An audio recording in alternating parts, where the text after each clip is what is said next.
information contained within this course is to inform. We encourage you to consult with your legal and tax professionals with any questions. Hey everyone, it's your girl Clarinda, aka Pharmacy, one half of Green Heifer Farms, and I'm here with a bonus video today that we actually prepared for our Big Hemping group. Our Big Hemping e-course is still available, and we have a growing, dynamic community of aspiring farmers. If you're interested in learning more from our experiences, including many costly mistakes we made and that we want to help avoid, then please be sure to check out the information in the description box so you can get a discount code for half off. Yes, 50% off, because we want to make this as accessible as possible. Trust me, if you are new to hemp farming or even thinking about it, this course is definitely worth the investment. So let's talk about a few things you're going to need. You're going to have a lot of reading and a lot of research as you're looking for federal funding, so you're going to need to have time. Secondly, this may seem a bit odd considering today's techie age, but there are going to be some things that you're going to have to print off and actually sign and mail. So make sure you have some mailing supplies on hand. And last but definitely not least, you need systems in place. You need systems for record keeping, data management, financial management for when you get that federal money. So a little trick is to have a working spreadsheet, and you put all your usernames and passwords, and then when you're done, copy, paste, put it in the cloud or your secured drive, because you don't want this information just laying around. So here are some basic rules. They may seem very common sense, but I wanted to go over them anyway because I want to set you up for success.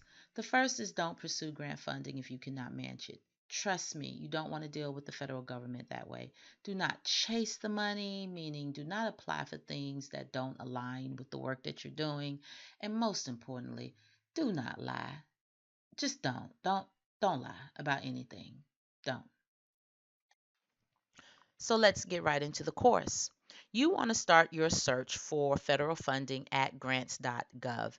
Grants.gov is a repository for thousands and thousands of federal funding opportunities.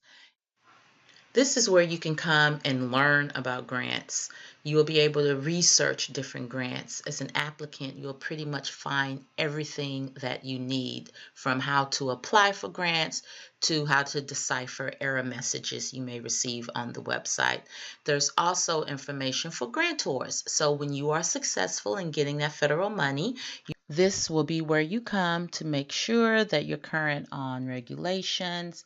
There are some great tools and tips here for you to be successful. There's techie stuff here on system to system related, software kind of stuff. That's not my thing. And then you can also find all of your forms here. You'll be able to sign up for newsletters, pretty much everything that you need. So this is where you want to start.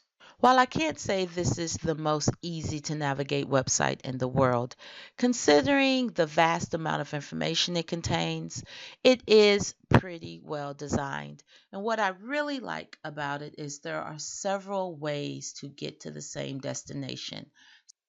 So as I mentioned, you can always get to wherever it is that you're trying to go in different ways. For example, if you're interested in registering, you can click down in the lower left on Get Started.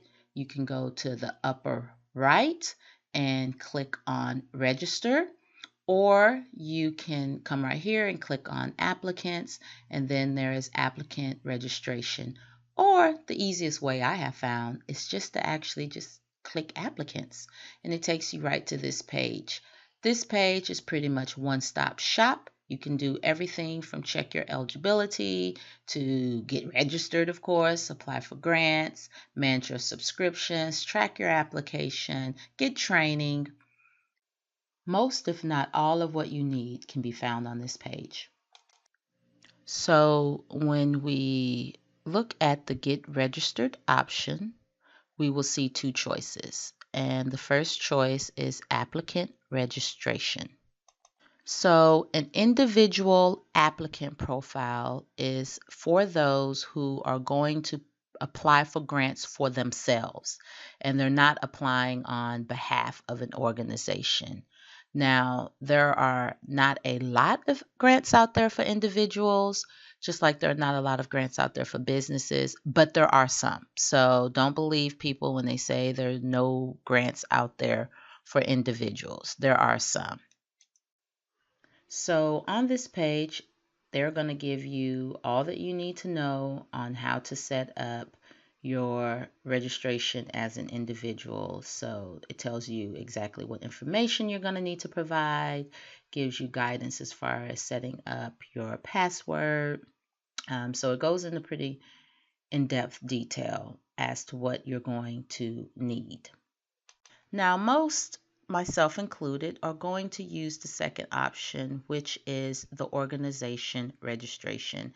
And when you click on that, it's going to tell you two things that you need to do before you register with grants.gov. Be sure to look at the time that each step takes so that you can plan accordingly, because it is going to take some time in order to complete those other two steps. So to get to the correct website for DUNS number, we'll just click the link off of grants.gov, which will take us to Dun and Bradstreet. And right here on the left-hand side, you can click in order to obtain a DUNS number or to look up one if you already have one. So you're going to choose your country from the drop-down box. And once you choose your country, then you're going to click on Continue, and it's going to take you to this page. And so read over this, and it kind of just, security stuff tells you what you can and can't access. If you click on web form, that'll take you back to where you started. But if you click on the other option, there we go, it's going to take you to Government iUpdate, where you're able to add yourself to a company's profile, or you're able to request your DUNS or find it, or just log in and look at your DUNS account. So now let's talk about what the heck is a DUNS number in the first place. So you may be wondering, what is a DUNS number? Well, it was established back in the early 60s, and it's run by this company called Dun and Bradstreet. And DUNS itself is an acronym for Data Universal Numbering System. Is it data or data? I say both of them. Anyway, your DUNS number is essentially like a social security number for your business that they use to run your credit. So it is typically used for business credit. So now that we have our DUNS number, let's go to SAM. SAM is an acronym for System for Award Management, and it is necessary for anyone who wants to do business with the government. And like everything else, there is no fee to sign up. So a new process with SAM that has been instituted is that SAM now uses login.gov to provide an extra layer of security, validation, and verification for users. So once you go into SAM and you click login, then you're going to see this prompt, first time here, and then you will go ahead and enter your email address. And once you do that, then you'll be able to register for SAM. So there is an additional important step for SAM. Right here where you see notarized letter, you're going to need to click on this because there are two template options for you. You're going to need to complete the one that applies and make sure that you mail the letter in. And this is very important because without it, your SAM registration will be incomplete. So let's go ahead and let's click on the hyperlink, and it's going to take us to fsd.gov.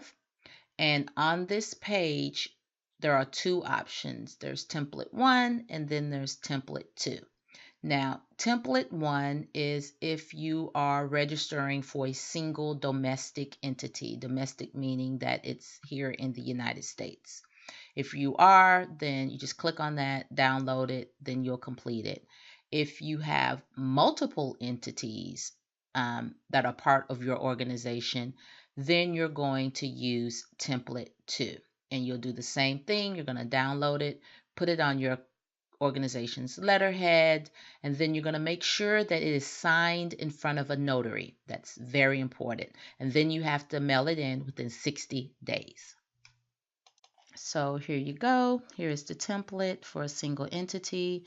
You're going to follow the instructions, complete it, print it on your letterhead, sign in front of a notary, and then mail it within 60 days. And don't make it complicated with the letterhead.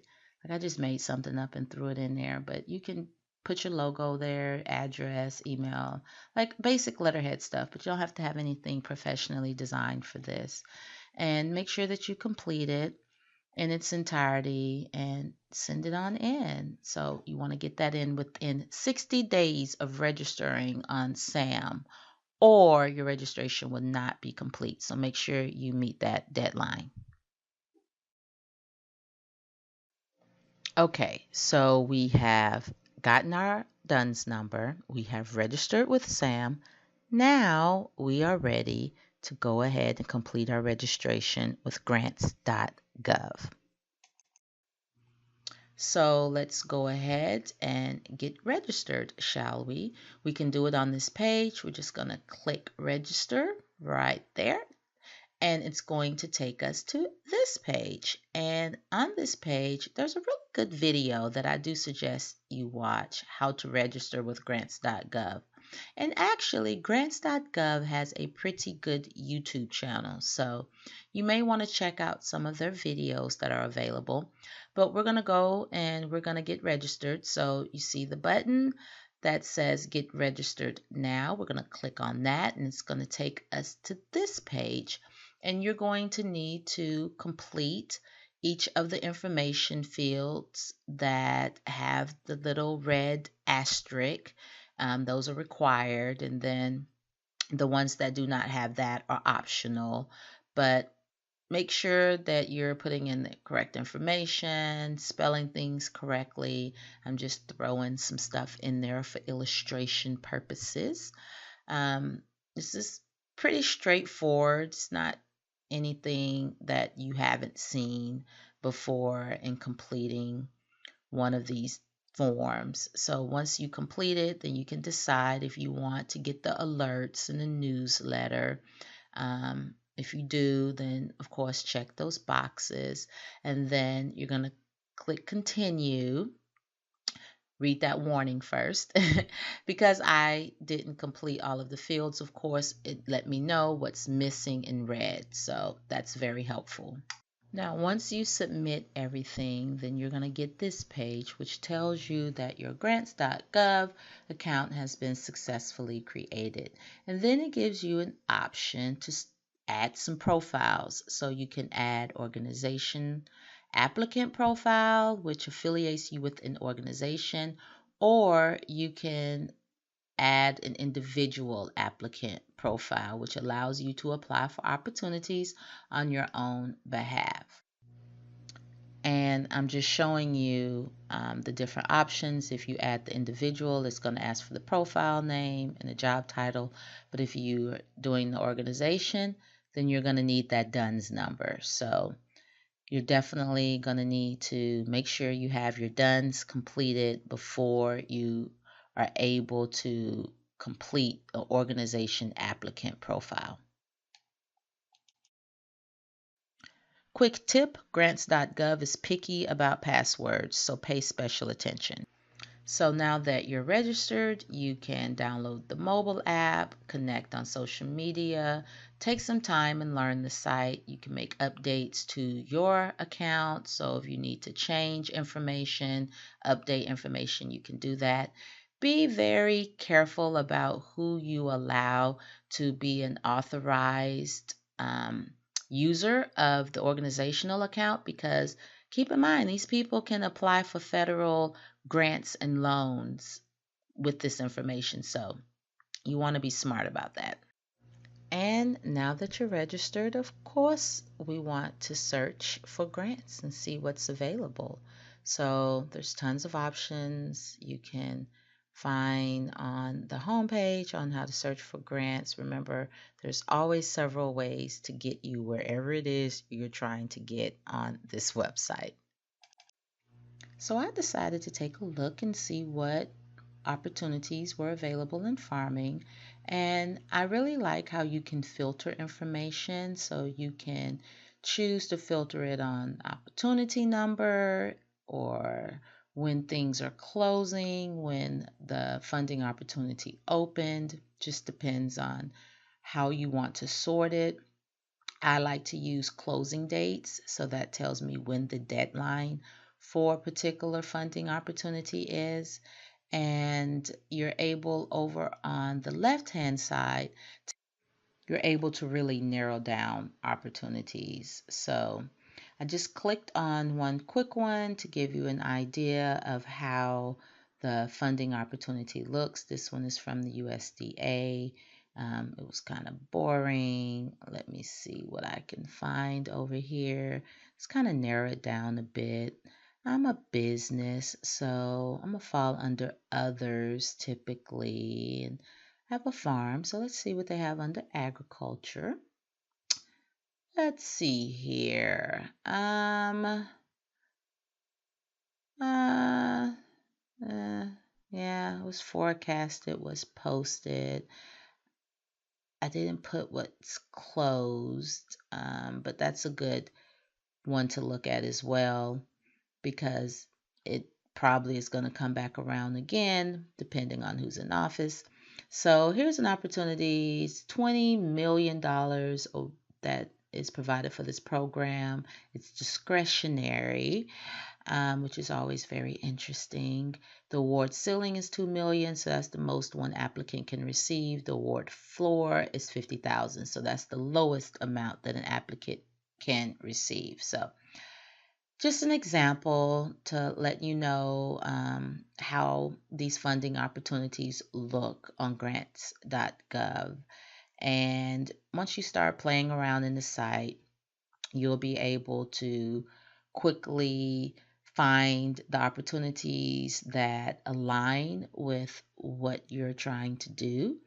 And you'll be able to, you know, find all of the related documents and forms, etc., that come along with these grants. Because I tell you, federal grants, um, they can be intense. There's some that are on the easier scale, and then there's some that are quite complicated. But once you learn the ropes, then it becomes infinitely easier. It really does. If you know that there's a particular agency or department that you're interested in learning of their funding opportunities, you can go directly to it. Like I went to the USDA Rural Development Office, and they have some grants that I am interested in, and they're one of the few agencies that actually have grants for businesses, for farms. So if you have a farm, this is a great one, or you're aspiring to start your farm, this is a great one for you. Um, let's see. I clicked on the Community Facilities Direct Loan and Grant Program, but I'm going to go over here and look at some specifically for businesses. So all of these are for businesses, and there's some pretty interesting ones on here, and a few that we're actually going to pursue when they become available. Now, when it comes to grants, you don't want to wait until the funding date opens, when it becomes available to start preparing. You want to prepare now so that when that grant opens up and they start accepting applications, you have time to communicate with the program officers, etc., about any questions, and you want to be able to get your application in well before the deadline. Don't wait until the 13th hour, because inevitably something happens that may prevent you from applying. So that concludes this course. Thank you to our Big Hemping family and to everyone else who watched this video. Please be sure to go to our website at greenheiferfarms.com and sign up for our newsletter. And definitely thumbs up and subscribe if you feel that this content was of value. And thanks for watching. See you next time. Bye.